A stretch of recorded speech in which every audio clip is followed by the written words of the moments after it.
also, as well, man, I mean, your relationships, has having this many cats affected your relationships? Yes, I was married when I didn't have very many cats at the time I was married. How many cats did you have? I only had about 6 or 7 then. That's still a lot of cats. Yes, but not for a breeder. Right, okay. For somebody who was breeding them and showing them. I think the majority have quite large numbers. Quite large numbers. Wow. You do hear of horrendous things, people with over 100 cats. Oh, my goodness Oh, me. definitely. Oh, wow. I don't know how they cope, but they must have staff because with 40, I It's a find struggle, it yeah. a struggle, yes. So when you were married, you had about 6 or 7 cats. Yes. And then what happened? I had my children. I Yes. had 2 children. Yes. Son and a daughter. Let's not forget them. And my husband thought that I spent too much time on the cats, and there were restrictions. You're not to have any cats in the house. They have outside houses, and that was just a little bit too much for me. Right. So I actually divorced him, and I brought my children up from a young age. So you actually chose the cats over your marriage? Yes. Wow, that is some testament to you. Absolutely. Now, can you name every cat? Yes. I'm not going to ask you to do it now, but you can remember every cat's name. Oh, of course. And if one of my cats was outside of my back door crying, I would probably know which one it was. Really? Oh, Yes, my honestly. goodness. Who are these two here? This is the mother of the kittens. This is Charm. Right. She's very lovely, and the babies aren't named yet. They're not very old, so Can you name 2 of the kittens, Rochelle and Marvin? Oh, you that mind? would be lovely. There was a wouldn't pause. it? There was an awkward pause. Yeah, there was. But Marvin's not got sure. I didn't know what you were going to come out with then. Yes. And yes, Yes. that would be marvellous. Can we pick the 2? Yes. Okay, I'll go for this one here. Here we go. I think we should go with this. Here's little one. Marvin. I think this has to be your little Michelle. I think she's absolutely Rochelle. adorable. Rochelle, sorry. Rochelle, if you want. And this is Marv. Can you see the resemblance? There we go. Way cuter. You wish. There he is. Look. Oh, that's a beautiful name. Oh, hello, Marvin. Ah, Marvin the Look at cat. him. One, this one's little sister is called Roshana. Oh, no way. Yes. Well, there And- we go. Yeah, she's Dawn Charm, and her little sister, who's here somewhere, I don't know where she's disappeared to. Wow. But Roshana is here. She's lovely. She's done a lot of winning at the shows. Roshana recently. and Rochelle. Yeah, There we go. Well, And Marv. thanks. And Marv, we won't forget you. go. Well, thank you so much for it's coming. so Thank nice you. It's a to meet pleasure to you. meet your Thank cats. you, And I Marvin. think I've Thank- conquered my fear now. Oh, I'm sure. Would you like to? Oh, shit. Come on, pick her up. She's named after you. There we go, little There we Rochelle. go. I'm shaking. Thank you very much, Marlene.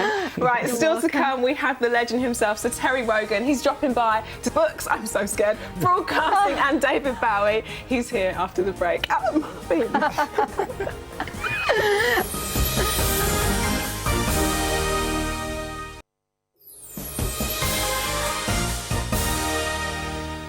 Welcome back. Still to come, we've got all of the X Factor news and Dutch singing sensation Caro Emerald will be performing. Well, I'm excited, but first, he's here and he's racked up an impressive 4 decades in the business, held up as a beacon of broadcasting, and he's even been knighted for his incredible talent. He could teach us a thing or two. I think he could. That is for sure. Before we speak to Sir Terry Wogan, let's have a look at the master in action. Steady.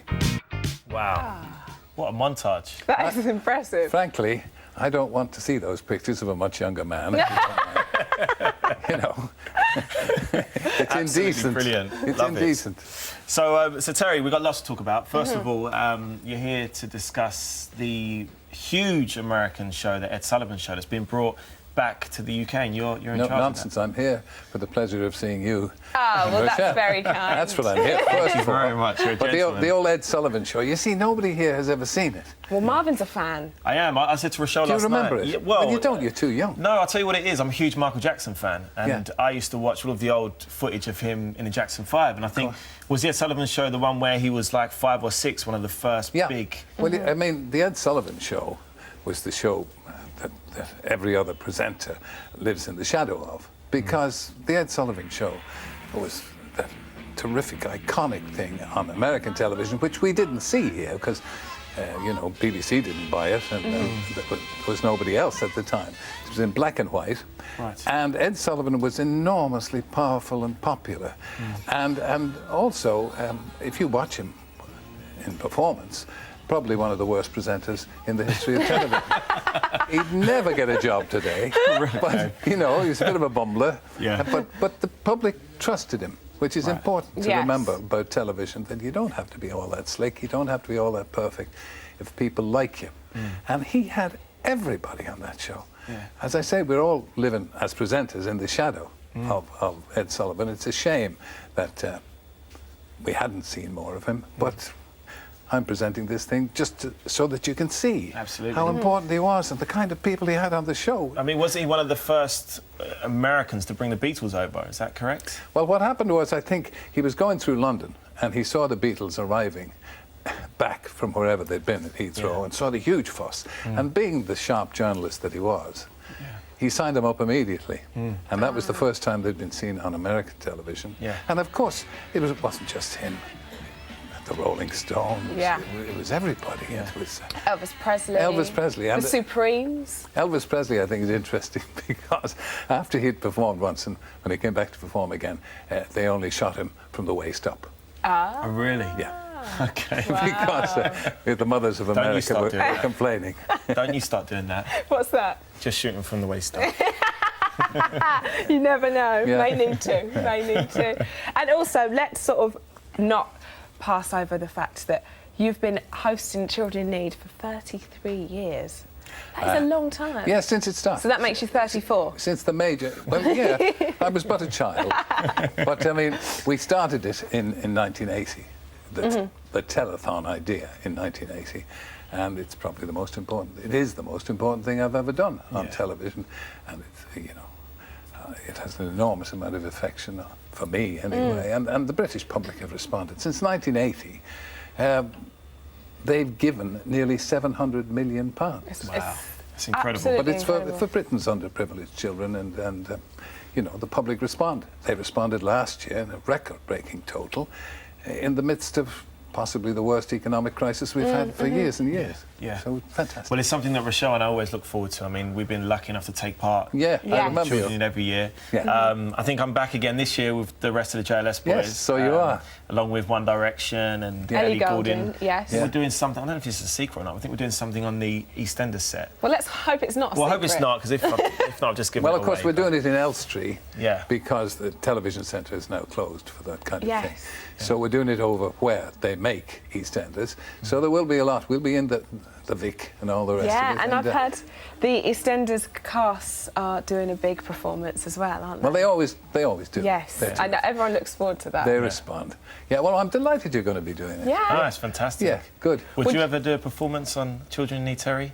I continually give a performance. It's a 7-hour live performance, for goodness sake. Give me a break, Marvin. Did you miss it? No, hang on. I've done a bit of Strictly Come Dancing Yes. a couple of years ago. I've sung the Floral Dance, a rap version, which was an unmitigated disaster, OK, cool.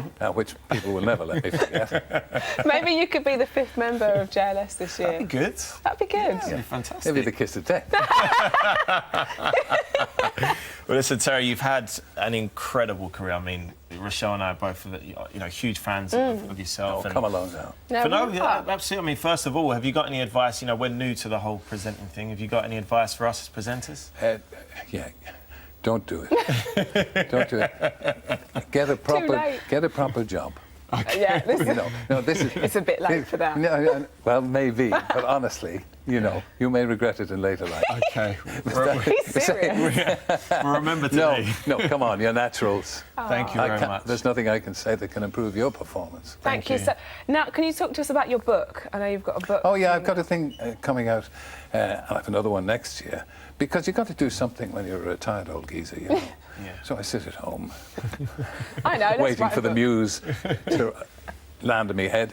And I've written this thing called Something for the Weekend, Oh, right. which is a compilation of all the articles I give for the Sunday Telegraph every Sunday.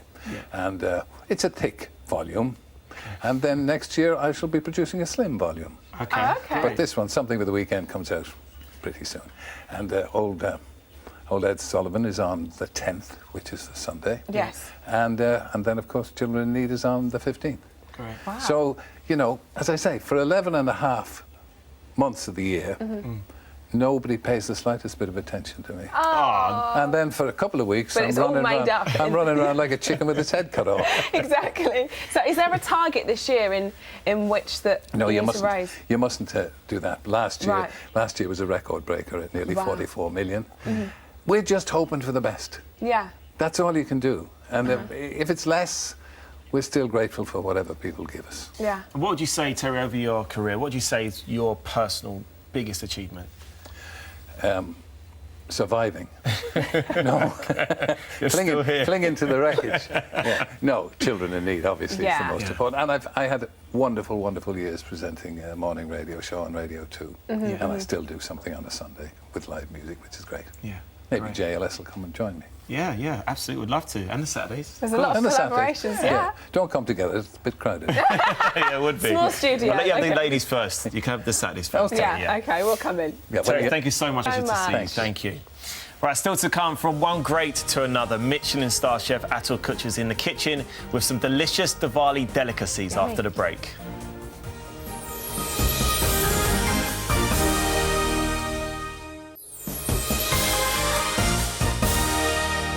Welcome back. Now, in just a moment, Atul Kutcher will be cooking up a storm in the kitchen with his delicious Diwali dishes. But now, how do you fancy winning a holiday, a stack of cash and a top-of-the-range car? I do. Here's Brian and Vogue with all the details.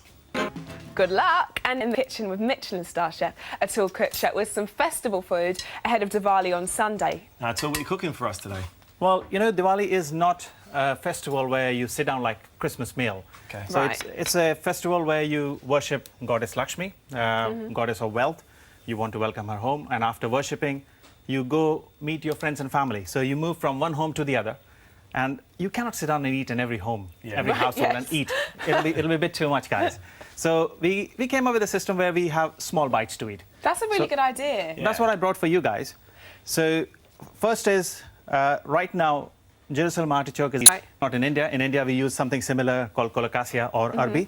And that is first boiled and then deep fried just to get the sugars out, so it caramelizes a bit. And then we put with these ingredients, deep fried onion and garlic, chilies, black pepper, salt, a little bit of breadcrumb just to hold it together because it has got a little bit of potato, half a potato or something, and cashew nuts just And to enrich is that half a potato, is that boiled?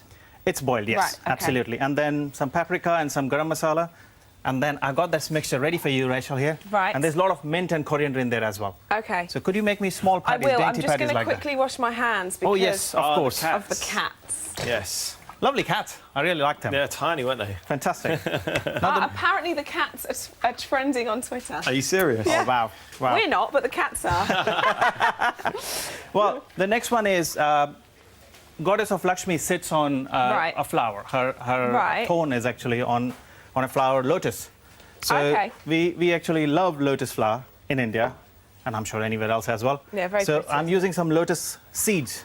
Okay, so I'm just going to put a little bit of oil here.